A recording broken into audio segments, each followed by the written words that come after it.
Hello dear friends, welcome back to southern Sweden. I'm not hungover, I promise. I'm just kind of ill. I've been ill all week. I think editing that last video sort of finished me off really. But what has been particularly weird this week has been lying on the sofa feeling like I'm dying, whilst also just watching that last video blow up in a way that nothing on this channel has ever done before.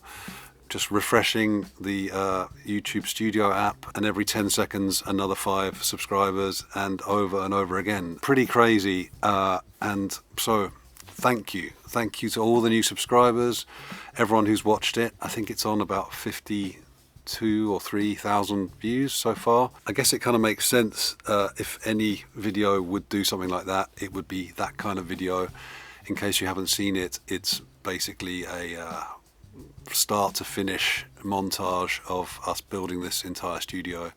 I still need to make videos about us building the rest of this place. I'm going to do that sometime in the next few weeks. But one thing I realized about last week's video that I didn't really show was the finished control room and booth and the live room, kind of in any kind of detail really. And I know I've shown those on other videos, but I thought this video I would do that. And also, yesterday I managed to drag myself out of bed, and we spent the whole day with the wonderful Diane Emirita. She lives in Malmo.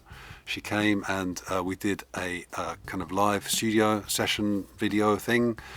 And then I went and made 61 pizzas for the locals. And then we came back into the studio and she did an incredible concert, which we filmed as well. And at the end of this video, I'm going to put in a song from last night's show. I think actually my favourite of her songs. Okay, so I will show you around. All right, so the live room is basically still set up from last night. These chairs, I know that we needed some chairs and I got these. They are, I think, from a burger bar in Gothenburg.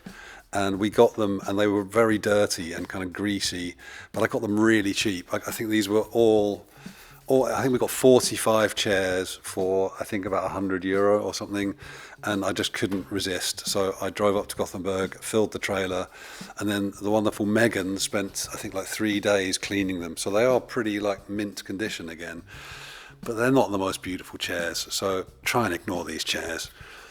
So yeah, this is the studio. It's kind of beautifully messy. I don't like tidy studios. I think studios should look kind of lived in and sort of like ready to go in a way, sort of inspiring that you can just grab something and start making noise and recording, and it doesn't take too long to set stuff up.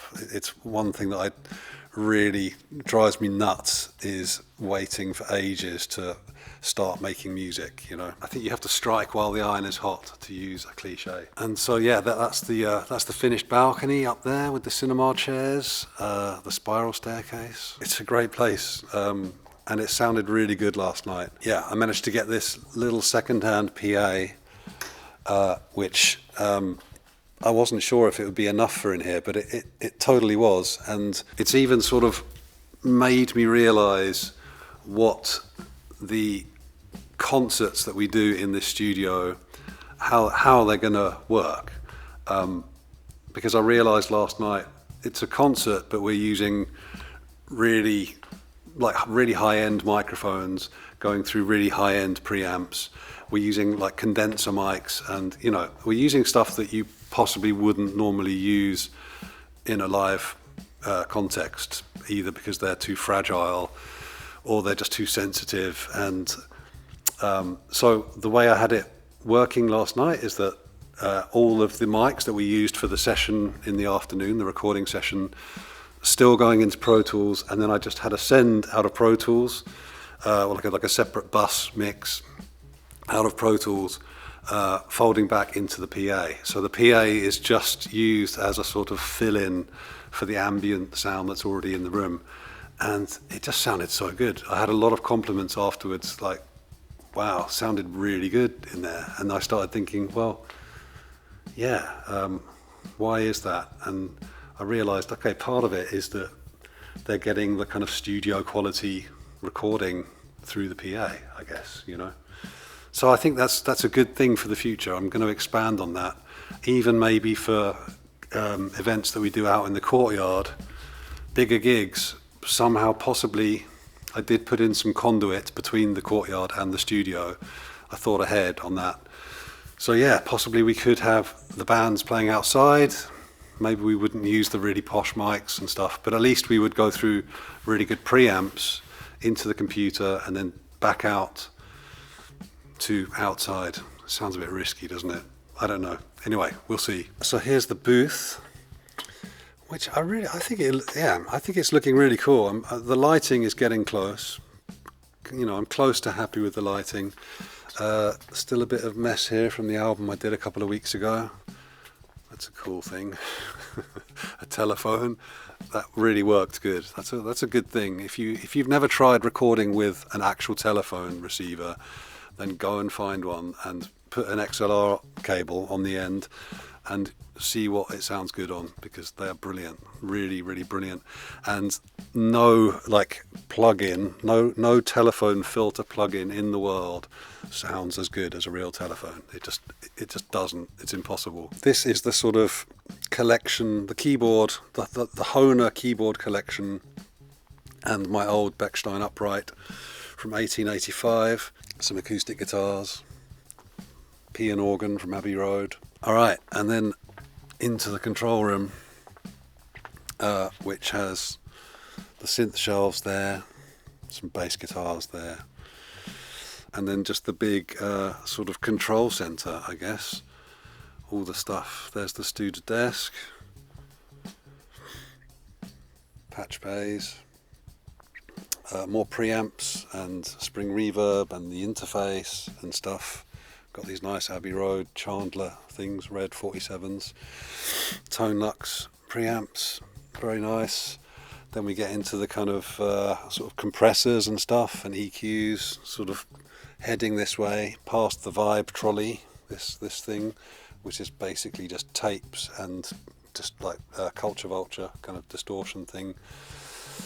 And then more compressors and EQs here, some tape delays on the top. So yeah, I mean, I've got a lot of stuff, but it's not that much. I try to kind of keep it simple. I like collecting old instruments and stuff because I feel like you get a lot of mileage out of weird old instruments.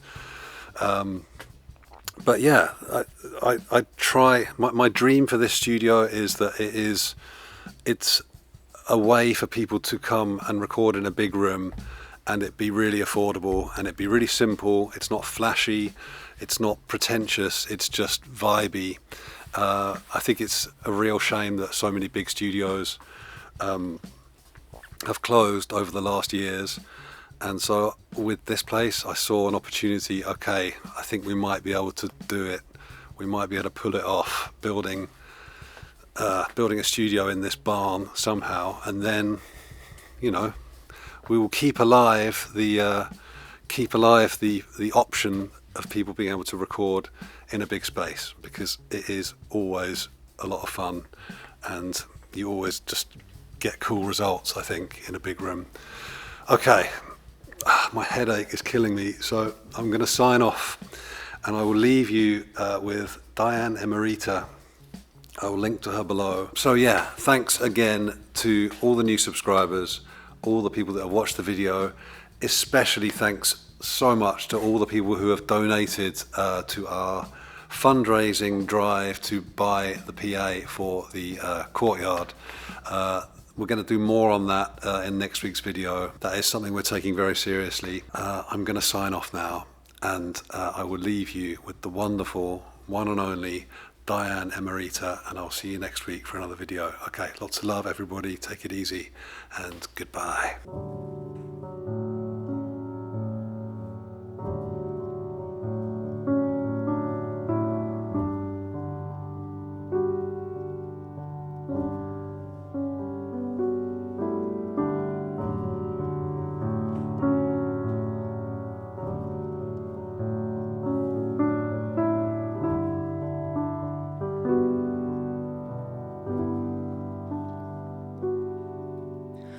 Brother, so in a daydreamer. Behind his starry eyes he painted a pretty world, fully undisturbed. It never crossed my mind all this time. He and I grew up blissfully unaware of what we share. We're indigo bruised. We're so black and blue.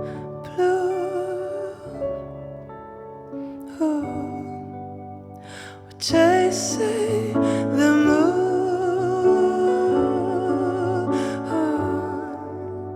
We forgot to tie our shoes.